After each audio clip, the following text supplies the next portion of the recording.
আপনার academic degree আপনাকে দরজা দেখাবে, বাট সেই দরজাটা খুলতে সাহায্য করবে স্কিল। আপনি যদি একজন স্কিল পারসন হন, তাহলে পৃথিবীর কোনো দরজাই আপনার জন্য আর বন্ধ থাকবে না।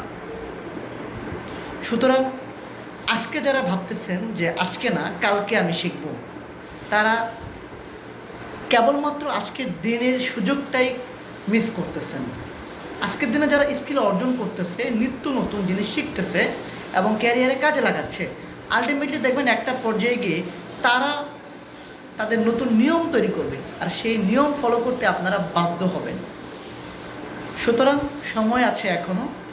এখন থেকে আজ থেকে নতুন কিছু শেখার চেষ্টা করুন, নতুন কিছু স্কিল অর্জন করার চেষ্টা করুন। কথায় আছে, হয় পরিস্থিতি মেনে নেন, না হয় পরিস্থিতি বদলাই দেন। সিদ্ধান্ত নেওয়ার দায়িত্ব আপনার, যে আপনি কি মেনে নিয়ে চলবেন নাকি আপনি আপনার পরিস্থিতিকে পরিবর্তন করবেন।